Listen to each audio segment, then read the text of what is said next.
एक समय की बात है। एक छोटे से गांव में राम प्रसाद नाम के एक बूढ़े व्यक्ति रहते थे। उनके साथ उनका इकलौता बेटा सुरेश और उसकी पत्नी राधा रहते थे। राम प्रसाद जी अब बहुत बूढ़े हो चले थे। उनके हाथ कांपते थे, आंखों से कम दिखता था और वे अक्सर चीज़ें भूल जाते थे। सुरेश और राधा दोनों ही मेहनती थे, लेकिन जैसे जैसे राम प्रसाद जी की उम्र बढ़ती गई, उनकी देखभाल करना उनके लिए कभी कभी मुश्किल हो जाता था। खाते समय राम प्रसाद जी से अक्सर खाना गिर जाता, जिससे कपड़े और फर्श गंदे हो जाते थे। राधा को बार बार सफाई करनी पड़ती थी और कभी कभी वह झुंझला जाती थी। एक दिन सुरेश और राधा ने तय किया कि राम प्रसाद जी को डाइनिंग टेबल पर उनके साथ बैठाने के बजाय वे उन्हें रसोई के एक कोने में बिठाकर खाना खिलाएंगे। उन्होंने उनके लिए एक पुरानी लकड़ी की मेज़ और एक टूटा हुआ स्टूल रख दिया। राम प्रसाद जी यह देखकर उदास हो गए, पर उन्होंने कुछ नहीं कहा। वे चुपचाप रसोई के कोने में बैठकर खाना खाते थे और उनके कांपते हाथों से जब भी खाना गिरता तो कोई कुछ नहीं कहता। एक शाम जब सुरेश और राधा खाना खा रहे थे तो उन्होंने देखा कि उनका छोटा बेटा अजय जमीन पर बैठकर लकड़ी के कुछ टुकड़े जोड़ रहा था। सुरेश ने पूछा, अजय, तुम क्या बना रहे हो? अजय ने मासूमियत से जवाब दिया, मैं बाबा के लिए एक मेज और स्टूल बना रहा हूँ। जब आप लोग बूढ़े हो जाओगे तो मैं आपको भी इसी तरह रसोई के कोने में बिठाकर खाना खिलाऊंगा, जैसे आप बाबा को खिलाते हो। अजय की बात सुनकर सुरेश और राधा शन्न रह गए। उनकी आंखों में आंसू आ गए। उन्हें अपनी गलती का एहसास हुआ। उन्हें समझ आया कि वे अपने बच्चे को क्या सिखा रहे थे। उन्होंने महसूस किया कि माता पिता की सेवा करना उनका कर्तव्य है और यह उनका नैतिक दायित्व है। उसी रात सुरेश और राधा राम प्रसाद जी के पास गए। उन्होंने उनसे माफ़ी मांगी और उन्हें वापस डाइनिंग टेबल पर सबके साथ बिठाकर खाना खिलाया। उन्होंने राम प्रसाद जी की हर ज़रूरत का ध्यान रखना शुरू कर दिया और घर में फिर से खुशियों का माहौल बन गया। अजय भी अपने दादा जी को सबके साथ देखकर बहुत खुश हुआ। समय बीतता गया। सुरेश और राधा ने अजय को प्यार और संस्कार दिए।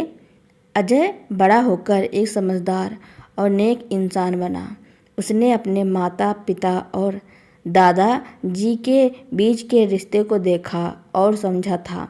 उसे याद था कि कैसे एक छोटी सी गलती ने परिवार में तनाव पैदा किया था और कैसे प्यार और समझदारी से सब ठीक हो गया था।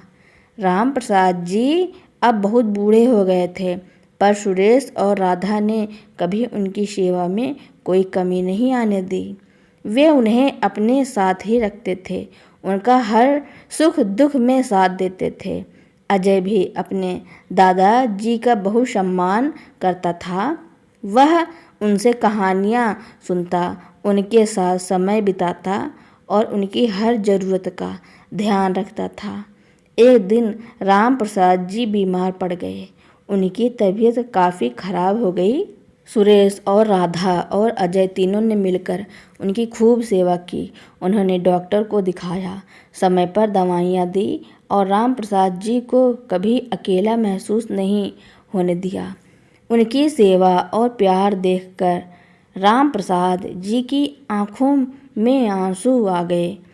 उन्हें संतोष था कि उन्होंने अपने बेटे को सही राह दिखाई थी और उनका परिवार अब खुश और एकजुट था। कुछ समय बाद राम प्रसाद जी का देहांत हो गया। पूरा परिवार दुखी था, पर उन्हें इस बात का संतोष था कि उन्होंने अपने पिता की अंतिम सांस तक पूरी निष्ठा से सेवा की थी। अजय ने भी अपने दादाजी को बहुत प्यार से विदाई दी। राम प्रसाद जी की यह कहानी सुरेश, राधा और अजय के लिए एक अनमोल सीख थी। उन्हें समझ आ गया था कि परिवार में बुजुर्गों का सम्मान और देखभाल कितनी महत्वपूर्ण है। यह सिर्फ एक कर्तव्य ही नहीं बल्कि एक ऐसा निवेश है जिसका फल हमें अपने बच्चों से मिलता है। अजय ने भी अपने माता पिता से यही सीखा था कि प्रेम, सहनशीलता और समझदारी ही परिवार को मजबूत बनाती है। राम प्रसाद जी के देहांत के कई साल बाद अजय बड़ा होकर एक सफल व्यक्ति बन चुका था। उसने अपने माता पिता के संस्कारों को हमेशा याद रखा था। अब सुरेश और राधा भी बूढ़े हो चले थे। उनके बाल सफ़ेद हो गए थे और उनकी चाल में भी धीमी गति आ गई थी, लेकिन उन्हें कभी इस बात की चिंता नहीं हुई कि बुढ़ापे में उनकी देखभाल कौन करेगा, क्योंकि उन्होंने अपने बेटे अजय को बचपन से ही बड़ों का सम्मान और सेवा करना सिखाया था। अजय ने कभी भी अपने माता पिता को अकेला महसूस नहीं होने दिया।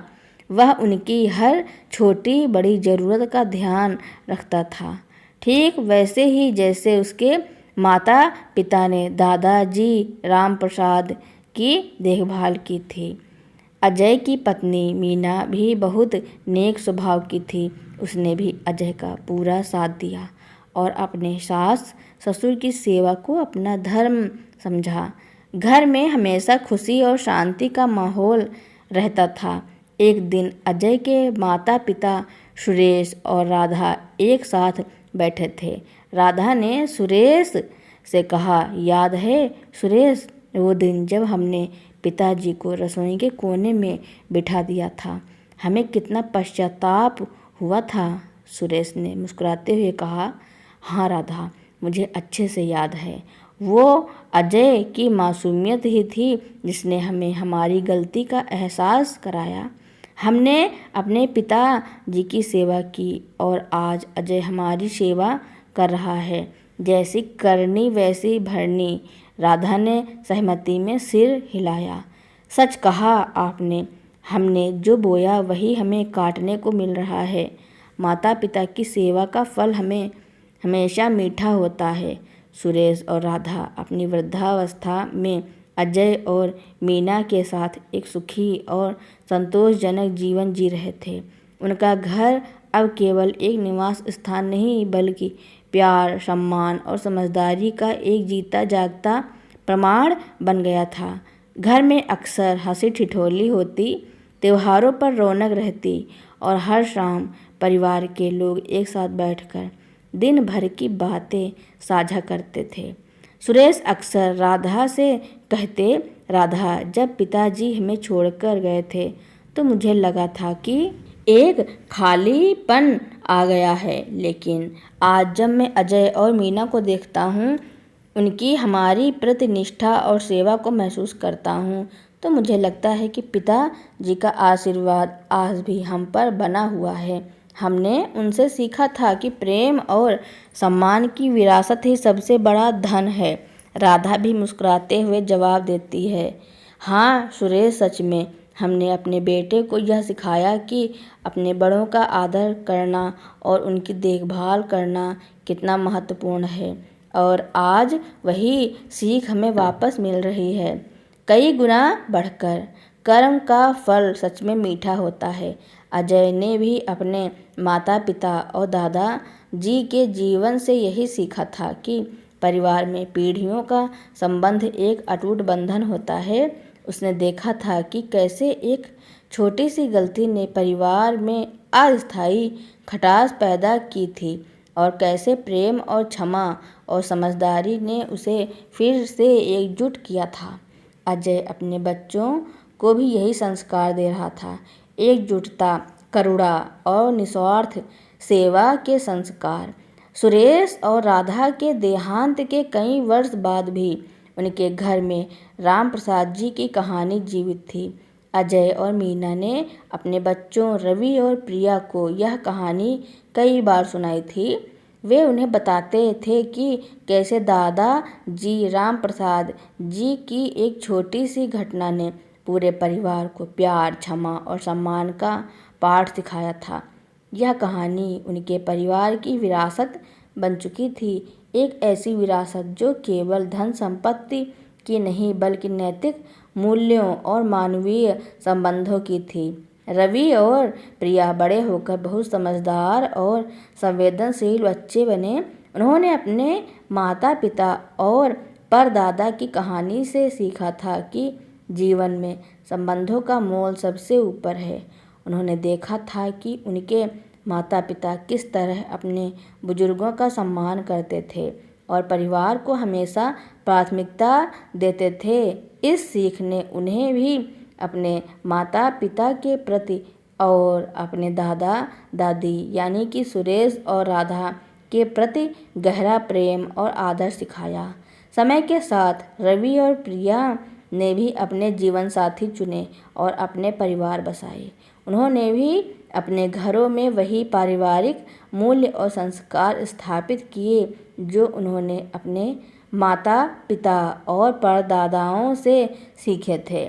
जब रवि और प्रिया के बच्चे छोटे थे तो वे भी अक्सर उनसे राम प्रसाद दादा जी की कहानी सुनने की जिद करते थे। यह कहानी पीढ़ी दर पीढ़ी चलती रही, एक मिसाल की तरह जो प्रेम, सम्मान और सेवा के प्रकाश को आगे बढ़ाती रही। राम प्रसाद जी की कहानी अब केवल एक परिवार की कहानी नहीं रही थी, बल्कि यह उस गांव में और फिर धीरे धीरे आसपास के इलाकों में एक प्रेरणादायक उदाहरण बन गई। तो दोस्तों, मेरी कहानी सुनने के लिए आपका बहुत बहुत धन्यवाद।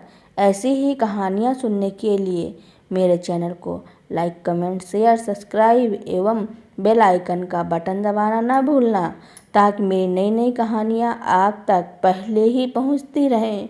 धन्यवाद।